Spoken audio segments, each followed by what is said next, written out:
Welcome to the $1 Million Multi-Op Podcast. Here, you're going to find education, entertainment, and a little inspiration on how to get to the next level. Are you a DJ company owner that's looking for the secret sauce? Congrats, you found it. What's up, everyone, and welcome to the $1 Million Multi-Op Podcast. I'm your host, David Osborne with BlueprintLearn.com. Today, we've got our second hot seat interview with Ben Boylan. And joined with me, like the last hot seat, is Matt Radicelli. Matt, why don't you tell a little bit about Mentor Pods? Okay. Well, listen, for those of you that don't know about Mentor Pods, we're sort of the missing link between a business owner who discovered that they could make money doing something they love and somebody who actually has a super profitable business. We also are commonly referred to as sort of like the outsourcing of leadership and management training for those in the middle, like the rising stars, when you're like ready to hire your executive assistant, or you're going to pop in your general manager or the additional rock star salespeople you have. We're the ones that work with them on a weekly basis. And you as a business owner, every single week, sales, marketing, leadership, management, financials, all the things. And we're the coaches and the cheerleaders and all the stuff. Go Mentor Pods. There we go. Man, sounds like a great program, Matt. And Ben Boylan, introduce yourself and tell the people where you're from and about your business. Yeah, so you know my name. I'm from New York City, and I have a wedding DJ agency, and we, do weddings, photo booths, and I'm also a proud member of Mentor Pods. Hey, nice work. Wait. We have to call out for a second. Ben boldly just went where most DJs have never gone before, which is that he said wedding DJ agency. Ooh. He said agency in the first go. Ben, you got to tell everybody that's listening what that means, because we're on the $1 Million Multi-Op. What does that mean? Sure. So I guess the reason I would say agency is because I'm more like a booking agent than I am like an employer in a more traditional sense. Like I find the event, and then I get the client, and I connect DJs who are affiliated with us, but the DJ is an independent contractor and not exclusive. So it's more like an agency model. This is gold. Because, listen, so many people are trying to unlock this magical formula of what's happening, and you're putting it right out there. You're like, nope, not exclusive, agency model. Here we go. Awesome. Yes. And which is a great part of the conversation, because if you are a longtime listener, you know that I'm a big fan of W2 and trained from the ground up. And I think this is a great opportunity for you to hear another take on another way to successfully run a business. It doesn't always have to be the same. Ben, what's the name of your business? Non-traditional wedding DJs. How perfect. And when you say New York City, are you talking New York City proper, Manhattan, like downtown, or are you just in the outskirts? So there's no office. It's DJs who live around, and most of them actually live in Brooklyn. Some of them live in Manhattan, some the other boroughs, some in New Jersey. Okay, but most of your market is centralized in the city. Brooklyn, Manhattan, and Queens. Yeah. Cool. So the DJs that you're working with are local to the area they're serving. Yes. Almost all of them live in Brooklyn. Awesome. Thanks for answering those questions. All right, so you have a question for us on the hot seat, and Matt and I will do our very best to give you and our listeners value. Great. Yeah, so I have a really good problem, and that is being too busy. So we do sales calls, and it's getting to the point where I don't have enough time to do them. So I have, after speaking with Matt, actually, I reached out to one of our DJs who has agreed to start doing some of the sales calls. And I was just wondering, and I had a meeting with that person, but I was wondering, how I should train them to make sure that we get a similar outcome. Yeah, that's a killer question, and something Matt and I have both been through. So Matt, why don't you get things kicked off? Well, the first thing I want to recognize is that Ben is making it sound like it's so easy to find the person. Like he just magically plucked this person off the tree, off the money tree, and said, okay, I need to train them. So we got to recognize first that sometimes for some of the people that are listening, they really need to hire a salesperson, or they want to, and they just don't know who to hire. But we're going to skip past that. Maybe that's a topic for another episode, David. How do we get started? The first thing is that I think that we need to identify what we know to be successful. What's the formula for what's happening? One of the first things that I would recommend to you is that you record a lot of your sales sessions. And I'm talking about the good ones, the bad ones, the ones that go sideways on you. And I'd probably start by analyzing some of that data and building a framework for what it is that you are delivering to the client, like what that magical formula is. I know David and I have discussed a lot the use of AI in terms of transcribing that information and giving an outline or a formula to it. But that's one of the first things that I would do. So I don't want to take all of it. David, you're up. Go. Yeah. Kind of echo the same thing. I think if you have a structure, so you might need to reverse engineer it, honestly. And there's no magic number, but I'd say somewhere in the neighborhood of 9 to 10 just to get started. Recording them. I like to use Loom for transcription, but there's lots of other programs you can use. I would highly suggest, like Matt said, take your Zoom calls, take your whatever you're using, get them transcribed, or you could. We had our other hot seat was about VAs. Have someone else transcribe them, or go through and find what are you doing that's the same every time. How are you opening the call in generalities? Like, is it building rapport? How are you opening the conversation for questions? How are you delivering your value? When and how do you ask for the sale? Like all of the things that you're already doing, how can you quantify them or actually write them into a system? And then you educate your new person on that system. Then I would say have them watch some of the videos that match the system would be kind of the step one, just to give them the framework and then give them examples. So that, because the document's not going to have your voice and not going to have your mannerisms and not your style. Totally. And once we make it through that first step, the next thing we want to do is make sure they understand what the goal is. And I think that the name of the company, right, Non-Traditional Wedding DJs, is important to note because your style, your charisma for what it is, you are a very unique individual in that you are non-traditional in the way that even a person is probably selling. That charisma or that flavor, you have to decide pretty early on whether that's part of what we expect from the other guys that are selling for you, or whether they might take, and please pardon the phrase, a more traditional way of selling. So what I mean by that is what's expected of them is, let's say that your closure rate of qualified leads, and let me explain to everybody who's listening, if the number of total leads you get within a month is 100, but you end up only taking 40 sales appointments because you've further qualified those and they've made it through your funnel.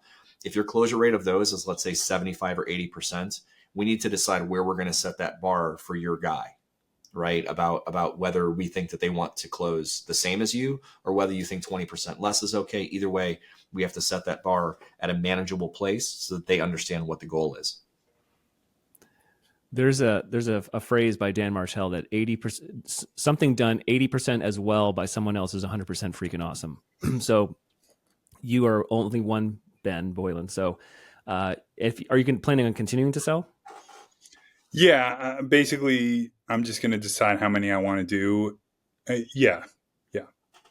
Okay. And could you clarify, are there anything in your specific sales process that you are really proud of that you think would be very difficult to translate to somebody else? A lot of it is listening. So being a good listener, and we do the sales calls with the DJs. So I see that some of them are better at listening and some of them end up talking over the couple or going on and on. So I would say the first thing is listening more. And the second thing would be just knowing all the details. So there's a lot of like logistical stuff I would have to teach the person. Okay. Well, the good news is both of those things you just mentioned are easily identifiable, and they can be learned for what's happening. I think you just mentioned something though that's pretty difficult for most DJs, or most people that have the charisma to be a DJ, and that's listening and listening more than they talk. So may the force be with you on that one. Yeah. So I think I got this one. Yeah, I think I might have got this one from Matt too. We've been doing this for the last few months where we go over the details at the start of the call. And then I'm like, is there anything that you wanted to get out of this call? And then, what I've been telling the DJs is the couple is going to answer, and then I want the DJ to reply to their question. So the couple will say something like, yeah, we're really worried because like I'm Greek and my fiance is Russian and we want everyone to be dancing at the same time. So now I'm thinking like, okay, DJ, reply to that. And the DJ goes, okay, well, let me tell you a little bit about myself. And I'm like, oh, like, come on. So that's the struggle. So I'm like Mr. Nice, but then like sometimes when I try not to be Mr. Nice, I end up like going on too strong. So I kind of want to like I just really want the person to know like, that's what I want to work on. Okay, that's actually a really helpful clarification, because what you want to teach then is situational awareness of what, like Matt was saying, what is the goal? Like, what do you actually want the outcome to be, right? So if you're like, I need my salespeople to understand that they need to serve this person's fears and like, actually make them feel good, and like, why are you asking them to answer, and putting them through some scenarios. You can say like, here's my framework, here's some videos. Ben, do you have any experience with like light video editing? Not really. No. Okay, so this could be a Fiverr thing. I mean, actually, light video editing? Yes, maybe. Yeah, like an iMovie, CapCut, simple, kind of simple stuff. Yes. You could take your sales call, you could pop it into a video editor. You get to the place where that happens, where you take a good one. Here's where the DJ did a good job. You pause the video, you record just iPhone or webcam. You stop and you're like, hey, this is why I'm asking this question. Now play. And then the video continues on. So you're inserting yourself in the edit of your video of why you're doing the thing. And then the person watching is going to kind of have notes about why. Or you can put text on the screen. Why you watch this? And then show a bad one. Yeah. Show a bad one. Hey, listen what happens when this person talks, and then watch the couple's face, put a circle on their face, So you're using some of that instruction to show, man, look at their faces get really disengaged when you started talking about yourself. They glaze over. They start to look to the side. Exactly.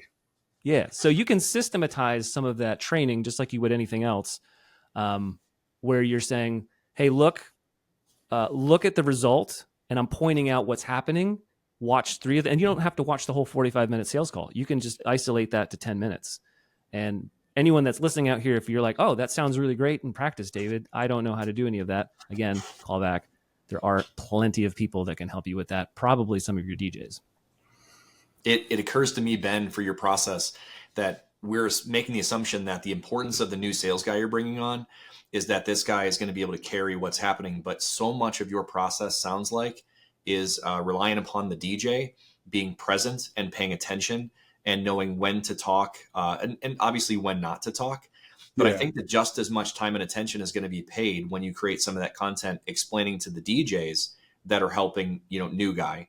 They are easily 50% of the success of your new salesperson. At least. Yeah. They have to participate in that as much, because you can carry it, right?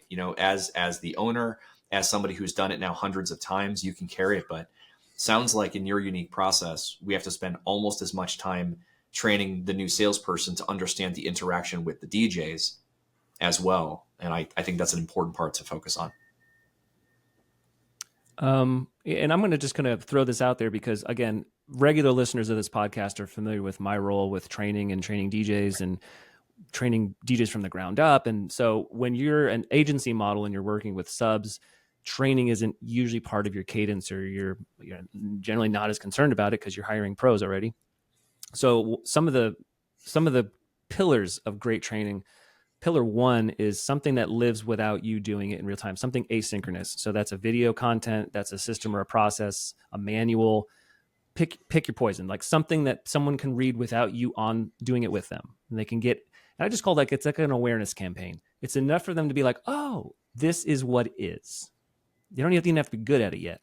The second part is giving them the opportunity to do something on their own in a lab environment. Hey, record yourself at home doing an intro to a sales call and send it to me, right? You're not there still. They're doing that work on their own. If they screw it up, they can do it 9 times. It doesn't matter, but they're getting some reps in against the first thing. And then the third thing would be some sort of handheld mentoring.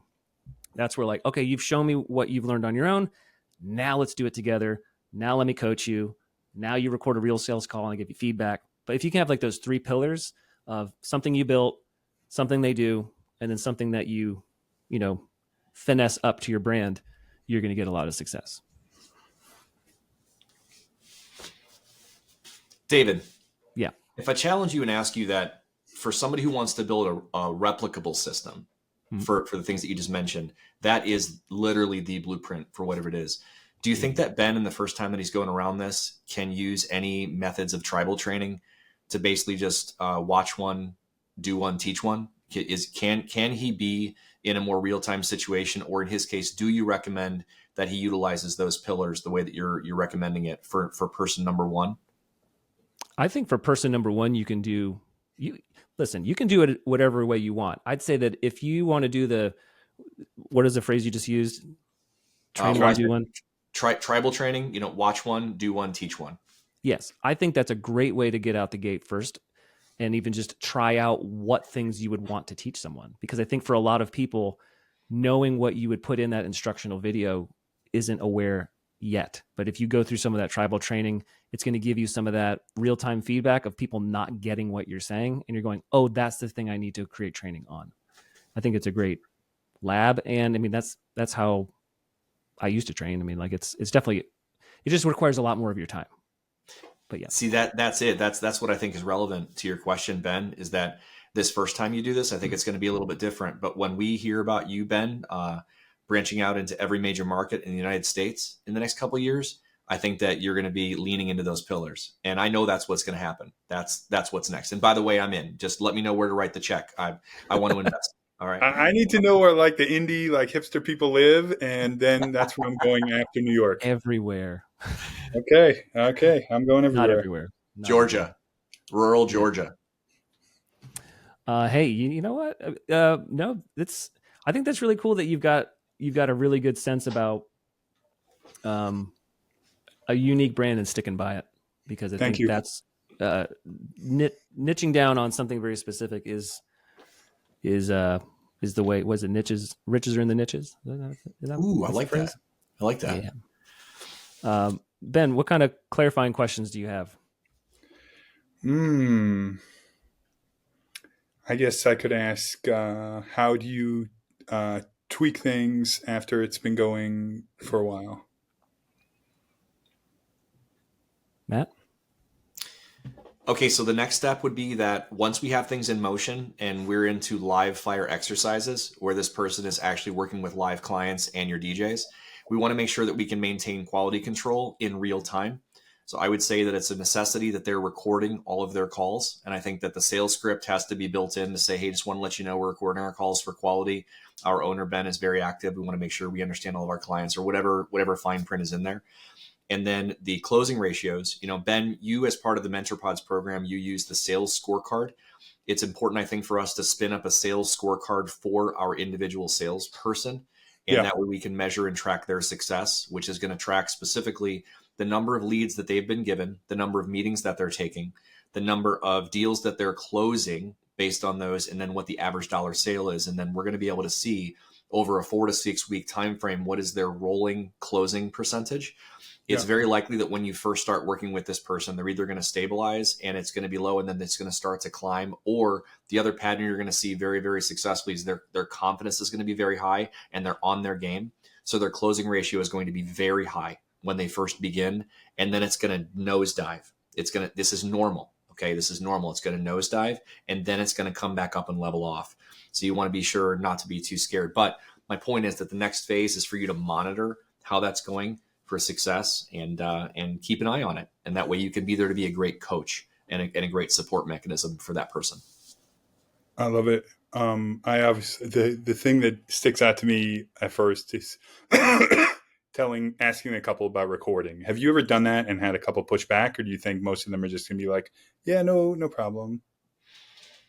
Me personally, no. I think that when you answer a question before it is addressed and you do it with confidence, there's literally no opposition. There's no resistance. Have I had a couple people in life say, "Hi, I'd prefer that you not record this call"? I have, but there's usually a reason. It's because there's probably some celebrity aspect to the client, or there's something having to do with privacy for the event. And I would think that that's probably not the case in most cases for you. You can also offer to give a link to the recording to the clients if they want. Just so you guys don't have to take notes as well, we offer you a copy of the recording so you can listen to this back if you miss anything. I don't know. There's a number of things we could say, but no, I don't think you're going to have a problem with that. Okay. Ben, do you use Zoom? Yes. Okay. Have you heard of Fathom? I haven't. Okay, so I use Fathom, and it's not the only tool out there, but I like Fathom because A, it's free, B, it integrates with Zoom, and it will record every single call that you're on without you having to push a button. So if I get into a Zoom call with you, whether I've scheduled it ahead of time or it's an ad hoc, just one-on-one, Fathom pops up. It's going to record the whole thing as a video. It's going to create a page on my Fathom page. It's going to transcribe the entire thing and give me an option for a transcription.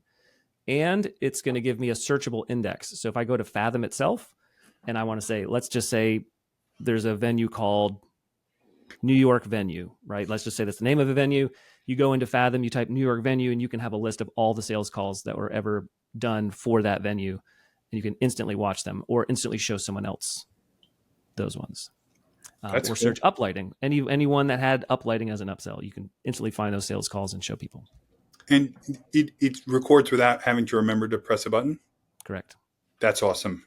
Yeah. That's cool. It's a great one. And Matt, you look like you're going to say something. Yeah, I have a question. Can you clarify, does the Fathom tool trigger the record light in Zoom, or is it recording and the record light is not active?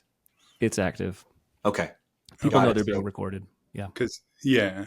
Okay. That's cool. I was experimenting with Loom a little bit and the people didn't know. But this sounds, but the thing with Loom is that then I was forgetting to turn it on. Yeah. So That's what I like. I would forget constantly. And I like that anytime something's said, I can go back and search and it's just there and it's there for as long as I know forever. And I was on a call recently on Google Meet and someone was using Fathom. So apparently it will integrate as well. I just haven't used it yet. That's fantastic. I think that the extras and the add-ons with Fathom make it, the go-to based on that concept.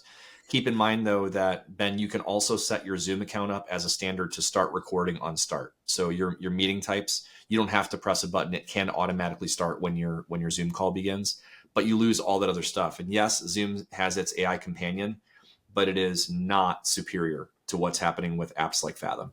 I agree with David on that.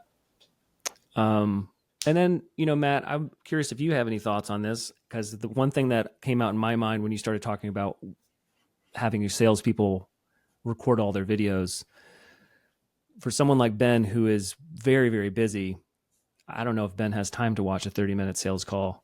But if, a lot of them, I could see it piling up. Do you have any suggestions on how to process all that or how to? Yeah, I mean, I think all that. What we're getting to is we're getting the idea that he's not going to watch all the videos. He's going to watch ones where we're not successful, or he's going to watch the ones where we got feedback from the guy. Because I'm hoping that there's some text communication like, yeah, I just got a great message, or man, that one didn't go so great. Those are the ones we probably should be watching. Also at a point where Ben could potentially farm some of that out to have people go watch that and start to make a greatest hits or some of the bloopers of what's happening. That's going to just make the training all the better. Yeah. Bingo. Awesome. This has been a really meaty episode. I like it. It's very actionable. Lots of stuff that I think people out there that are listening, this is on the top of minds of a lot of folks that are growing multi-ops. And whether you are a W-2, you have a sales department, your DJs do their own sales, however you do it, these are, I think, good concepts that anyone can take and anyone can implement kind of right away. So I really appreciate that question, Ben. Thank you. Awesome. Well, thank you guys for listening. As always, there's free resources on blueprintlearn.com/resources, and we'll see you on the next one.